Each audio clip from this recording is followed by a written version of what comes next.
everybody, today's video is going to be all about pigeons, kind of an update on where they're at. We'll be showing a few different things, so you'll have to keep up. It's going to be quick. We're going to be vaccinating pigeons. We have a couple birds to band.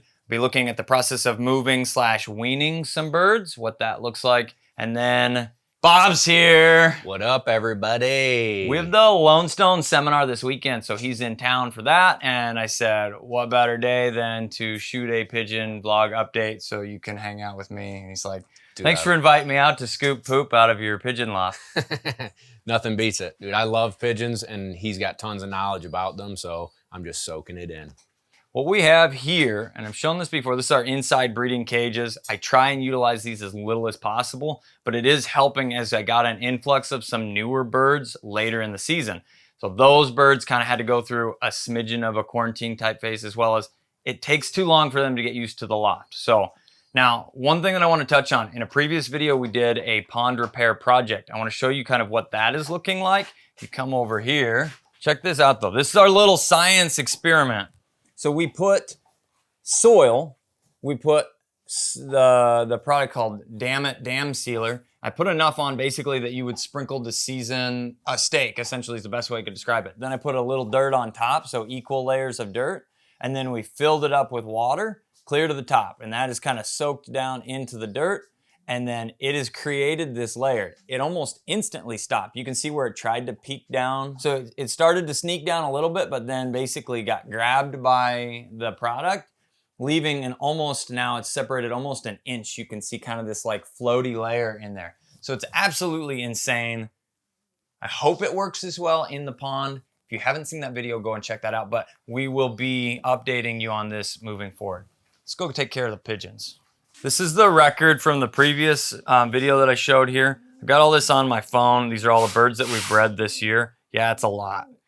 I think we're just running into the like 60 category, and about 50 of those are gonna go to races this year. So a few more than next year. The newest pair this is from the Flying D. I finally got a small piece of the Urban Cowboy bloodline. This cute little hen. She just laid her first egg, so we're not gonna bug on her too much. She'll be laying another one here in a day. Let's go vaccinate babies. Hey-yo. All right, so the pigeon vaccination thing is really important for your bird's health.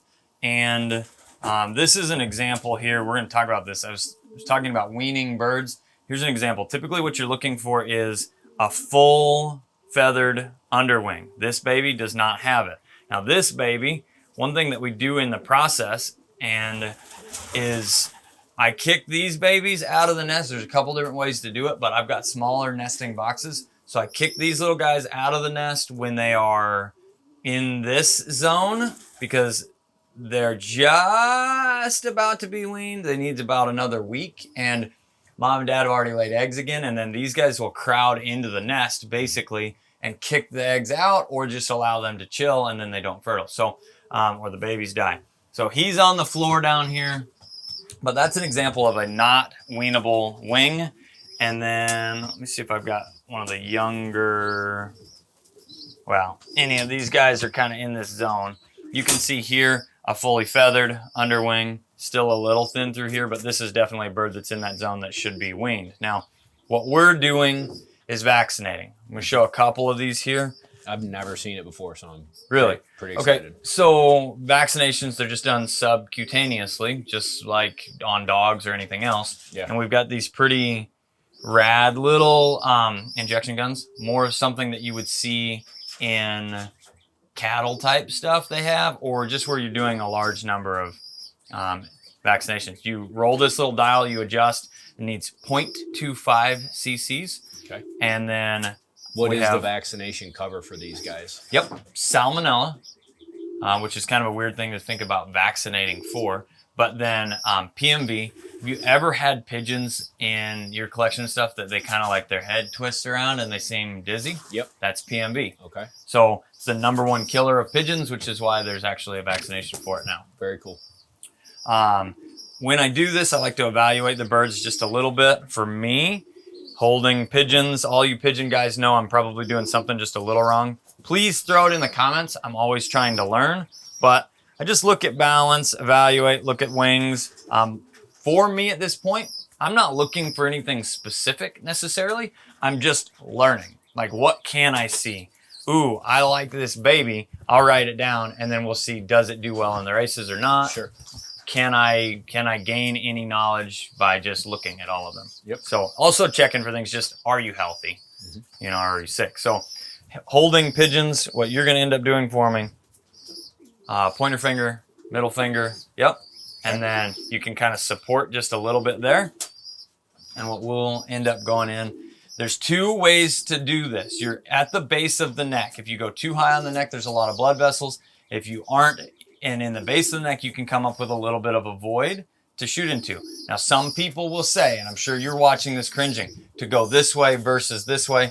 This needle on these specific needles are less than ½ an inch long, so it doesn't go very far. And when we pull that skin up, the actual up or versus this way doesn't really matter if you are truly in control of what's happening. So the other common thing that I hear or see people do is mix these two bottles together. They say you can mix the full bottle of each together and then you just give one shot. You just swirl it around pretty good and then you got a good mixture. It specifically says on the bottle not to do that, which is why we don't. So we'll go right in here. We find a little skin just in and a shot. And then the next one, there it is. Easy peasy. Do you mark this down in your handy dandy Excel spreadsheet? So that bird's, man, thanks, Bob. We almost let it go. 317. I just marked down here, first round, vaccinated. Put a little X on the check sheet there, and it's done. We're going to go ahead and roll through all of these. It'll take a minute. I'll pull in and show you just a couple of the different birds that look pretty cool. But outside of that, then we'll go ahead and move into banding. So each one of these that are done, we'll set them down there to eat. They're ready to do that. Let it rip, tater chip. I'm grabbing them like this. That's not how you... So you can grab it like that, but ultimately you put a lot of pressure on their wings this way. Yeah. So what you're looking, you can tuck these feet back. You're almost holding more around the base of their tail, which you tuck their wings in like that. And then you just get a little bit of support here, which keeps them from being able to move too much extraness. This is 8008. Yeah. Silly man jokes here, 8008. Anybody knows what that spells? Again, what you're looking for is skin. You got to be shooting into the void. Sub-Q, under the skin. We've got that skin pulled away. So the other side of it too, when you grab them, if you pull them in right here to your stomach, it gives you that support and you can just straighten everything out this way. Okay. So that they're not fighting, wings are in the wrong place. Okay. This is a horsepower, baby, right here. It's kind of got some bronzing in there in that dark check, which I don't really know. I think that's just it's got a little spray on tang, bronzing, baby. If you can't what is it? If you can't tone it, tan it or something. Man, after this, it's a lot of work and it's a lot of effort on his part. And as much as I love my pigeons for dog training and like all the different, I mean, I've had some for like 8 years. Yeah, you're gonna have to help me for a second. I know they're babies. I mean, I really enjoy them, but this is a lot of effort. And so I've learned that I can raise my pigeons better. I can keep them better. There's things I can do to help them. And maybe someday with a little more time on my hands, I would love to do it. It's pretty sweet, man.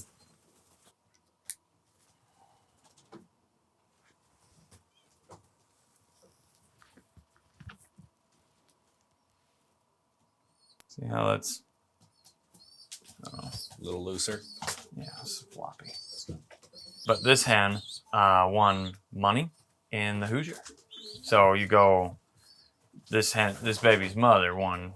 It's like, but you go, this looks sloppy, which is why I can't judge anything personally. Just yet, yeah. Keep seeing. Right now, it seems like you're building a lot of hypothesis, figuring it out, having success, and then trying to analyze why. Can I replicate? I'm not sure that I can yet. Did you get the number off this bad boy? 324. Oh, that's a good number. That's a good number. He is just sorting out tail feathers here. So this is out of the dark horse cock bird and a line bred sister birdie hen. So you're talking about some African winners. This should be a tough bird. It's big. It's bigger. Yeah. And this is one of the youngest ones in here. Okay. So my guess is, based off of size, this is again making a guesstimate, that this would be a cockbird. It acts kind of young cockbird-ish. Strong pigeons are important. Yeah. So would you say size matters? Would you say size matters? Well, in some applications of life, Bob, I think that there is no real argument to size doesn't matter. Oh, okay. When it comes to pigeon racing, though, I think that a lot of people are in the belief that smaller pigeons hold up better in faster, shorter races. Bigger pigeons hold up better in longer, more endurance. Yeah, they got more muscle. Yep. So this pigeon is all over the place. Strong, fighting. This guy's going to go to fly in the Flying D. So his half brother did real well last year. He's going to go up there and fly. And they settle in after you've held them for a little while too, a lot of times. Do you practice holding them much and handling much? As much as you can without chasing them down. That's the hard part, which is why I love to do this stuff at night. They're all calm. It's sleepy hour. Yep. Whatever. And you can just kind of walk in and grab them. For the most part, they're pretty chilled out. Okay.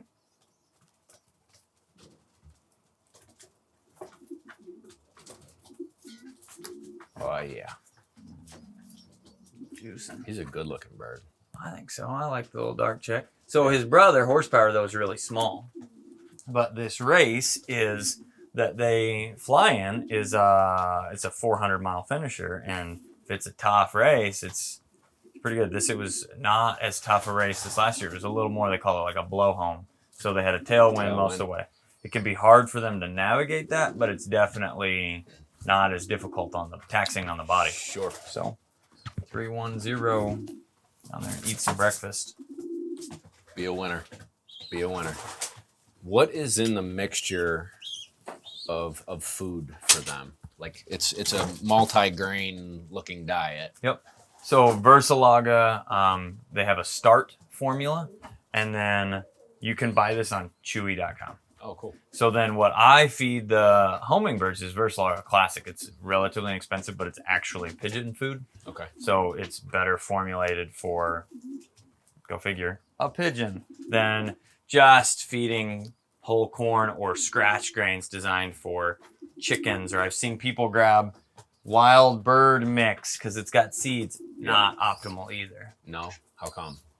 It's just, it's optimal for a wild bird, right? I mean, it's got sunflower seeds in it and a handful of little things. This is formulated with proper protein and carbs, basically through the different grains for a pigeon. So, pigeon 329. This is a really small little bird. Yeah. So, okay. 5350.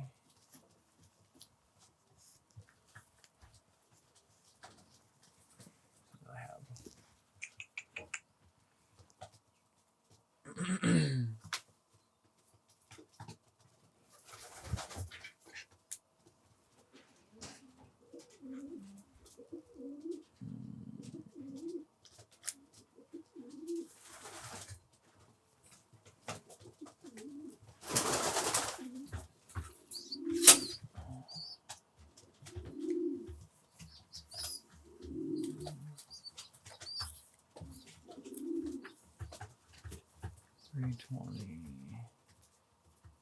This bird looks like its mother. Really? Mm-hmm. So just the shape of the tail, length of the tail. Remind me what that white feather... White flights. White flights, that's right. So any bird that's got white in their flights usually is categorized as This would be a blue check, maybe considered darker, but just a check. It kind of has that like bronzing in there too. I don't know if that'll go away or not. It's a pigeon color I'm not good with, so. Gotcha. I can tell you what a blue bar is. Those are pretty straightforward. You get into any of this other stuff. This is probably a cockbird too. 50, 350, 320. How do you tell the difference between a cockbird and a hen? Are they DNA. called hens? Yeah, DNA is the easiest. You can tell when they're adult birds. You can Yes. tell they do stuff. But when they're babies like this, it's a guess. It's completely a guess. Like he carries himself like a male. Yeah, he's bigger. He just Big seems. head. It's a guess at this point. I would guess cockbird, Yeah. but I do not know 100%. 308, half sibling.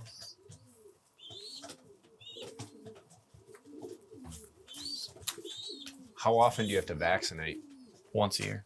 Oh, that's not bad. No, you do it as babies, and then you do your breeders once a year before breeding season, like October timeframe, so they have time to kind of work through it, and then breeding would start. Depends. Some people put the pairs together as early as Thanksgiving weekend. Others, like I didn't put them together until January 15th. Our climate here is a little colder than some, so that one is 308. 308. Yeah. 5330. Yep. So that 320 bird. Yep. Not that you probably won't, but if you're looking at them, it's right there. Yep. Fatter, like rounder tail base that's like shorter. And it's just different. Some of them are longer. See how much this tail looks like that tail? Yeah. Just shape design it's like that little more rounded. Yep. So that's how you can start to tell a little bit. But another dog check. This is a horsepower baby, and 155 is the hen. You were asking about naming them. Have they done anything? Her name is 155. So I like it. So that bird is I had a bird that won first in a race or second average speed. So average speed, how the races work, they have a series basically. So you'll fly 3 or 4 or 5 in the series, and the average speed over the course of the full series gets a pretty big hefty award. So I was second by 26 seconds. Average speed over the course of the entire deal was split with 26 seconds. So this baby's half sibling to that. Okay. And then the hen, her mother, that's a little hen, I would guess. Yep. Her mother bred to a different cock, produced 3 birds that were in money last year. So it should be a good cross. I feel like the correlation between this and dog training and breeding dogs is like you're doing the best you can to pick the right cockbird and the right hen to make a great, and sometimes it works and sometimes it doesn't. Sometimes they're above average, below average, and you're just always trying to strive to do better. Correct. There's a lot of variables in this so a lot of the old guys talk about, oh, this one loft stuff is different because you're not, we got to readjust. Yeah. He's wriggling, sorry. Like I'm a really good handler, one of them will say. And when I trained my own birds, they learned better, they did better, they were more prepared for these races. And some of the one loft flyers out there don't really do that great a job of training, so it becomes more of a crapshoot. And I said, you say crapshoot, but the same people are on top. Right. So now that's a combination of things. They either have the good birds, or I think it's 311. Yeah. They have the good birds, or they end up the good genetics, and then they also send more. So more chances to win the day. Correct. And you were talking last night when we were walking around and checking them out. Just like on that day, that bird got a little bit lucky for some reason. Well, and its sibling could have done better tomorrow. So what split me with the race with horsepower, what split me off from winning almost $100,000? So I won 10. But the difference between $10 and $100,000 was like 35 seconds. So that's the luck portion. It landed with the other birds, and they just went Straight in faster. Yeah. No way. And then at another race, I missed the, in the money, which could pay anywhere from $1,000 to $10,000 category. I was in the second group that came down, but I was there when the winning group of birds landed. So like I'm watching the live, and these birds sat down, and there goes another group, and they right behind them. Right. So you're talking seconds. Sure. I mean, maybe a total of 60 in the top however many places. Now there are other times where it goes completely different. You got one day bird.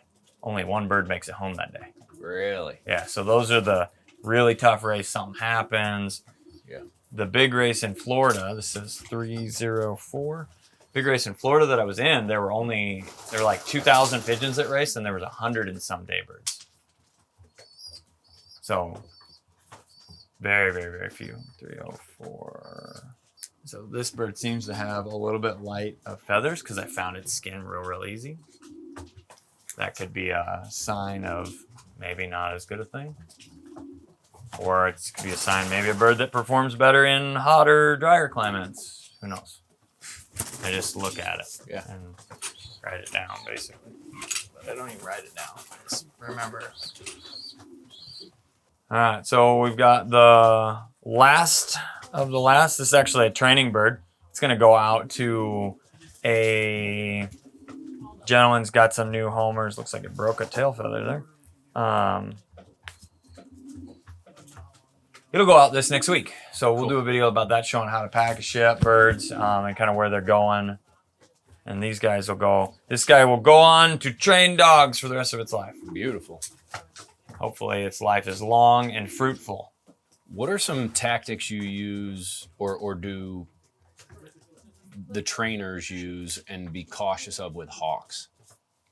It's just a problem. It's just a problem. It's just a problem. Are there better times a year to let them free fly versus not? See, the interesting thing about that too is we don't have a hawk problem here. Like I haven't seen one since we've been here.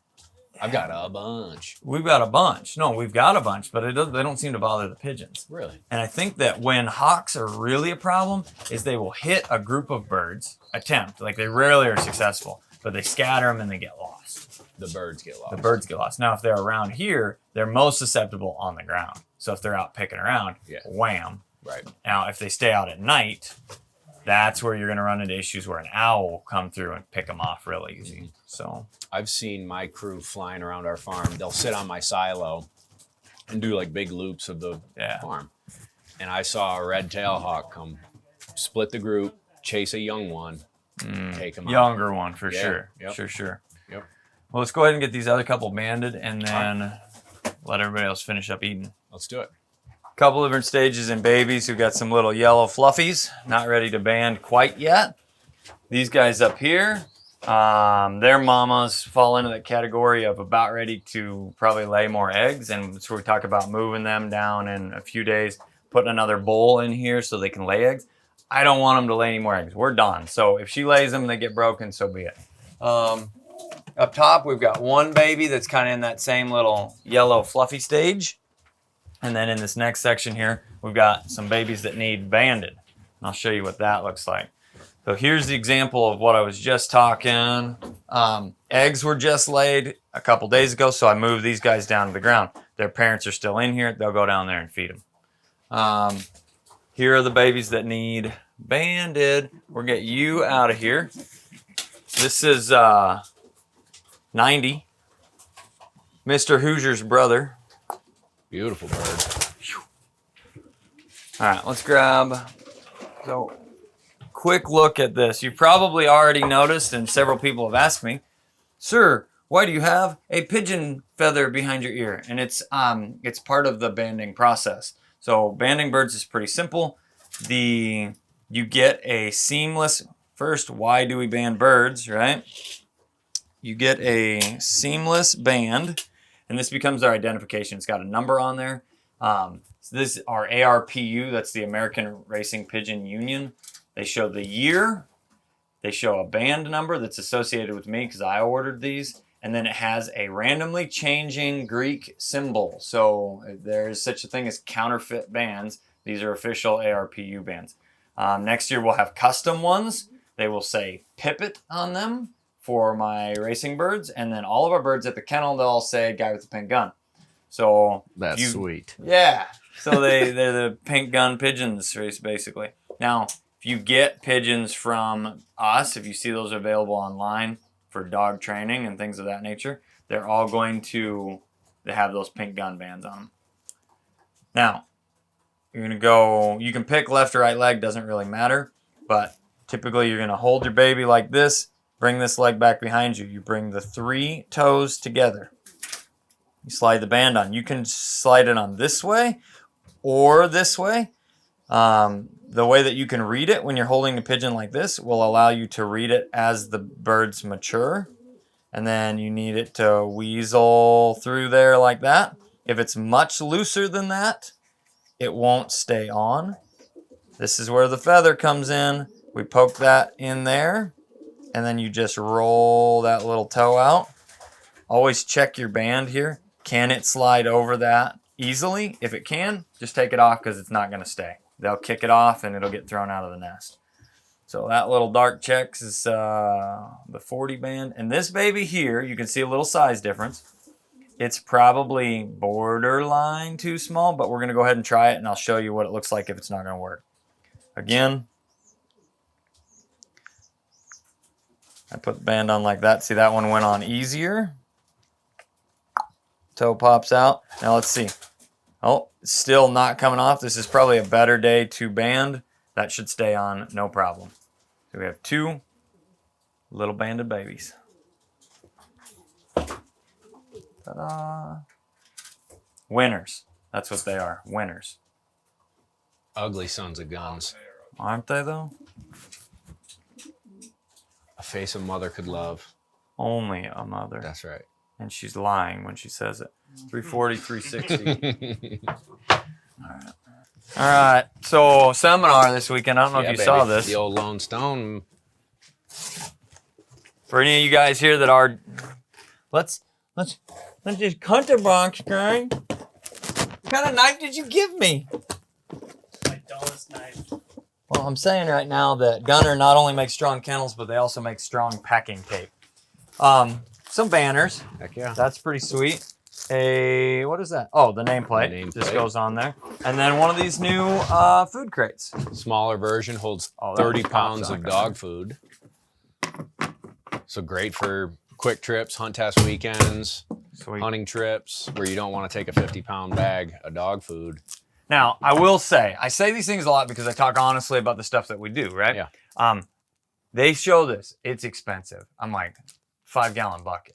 I mean, it works, right? Sure. 5-gallon bucket works. No, these don't break. These don't leak. You don't have to dink with to put an actual lid on. Now, some have the screw top lids, but I go out, I drop it, or I set it down, it gets broken. Sure. The buckets get broken. This keeps your food dry. This is what we actually use, and I bought the first ones that I still use today, not given to me. That is why we use them. It's got the rubber Waterproof. seal heel. Yeah, it's 100% waterproof. You know what also, Memphis, She knows how to flip that old bad boy up, doesn't she? No, she doesn't, but she knows that this area would flip Uh-huh. it up. And I have accidentally done that, and I'll see that black head in there just mowing it down. So make sure you latch it. Latch it, but then you also got your little clip. Yep. It's a pretty sweet little tote. This is a giveaway here at the weekend. This weekend, we're gonna be doing some fun stuff. We're gonna try and get some video of some of it, but we're gonna play like whose dog can. We can't. This won't make it for the weekend. Whose dog can retrieve the most of a piece of hot dog will win. Yep. There'll be a hold a raw egg game, and then maybe some bumper toss stuff. Yep. One of the giveaways for the weekend. We've got some other stuff from the other sponsors out there. Kent. Yeah. Big thank you to everybody who supports us, that helps support the people that come to our stuff. We Kent appreciate sent it. stuff. DT sent stuff. Gunner. Gunner sent stuff. This is from you. This is from Eukanuba, but we've got tents and banners and some chairs, it looks like. What is that? Yes. No. A bag. Oh, it's the bag to put the tent in. Ah, very nice. Yeah. Very, very Beautiful. cool. And then what is this? Those got to be the actual actual frame parts. Yeah. So legit canvas tent. So we'll be shaded by Eukanuba this weekend. And other than that, folks, is cool pigeon update. Thanks, Bob, for the help. Appreciate it. We were gonna fist bump, then we were gonna high five, and Now we can hug. Now we can hug. All right, so I'm the guy with the pink gun. This is Bob. You need to go and check out his channel if you have any interest in retriever training. It is sweet. That's all we got for today. It's a pigeon update. We'll be showing you shipping this next week. I'm the guy with the pink gun. We'll see you in the next video.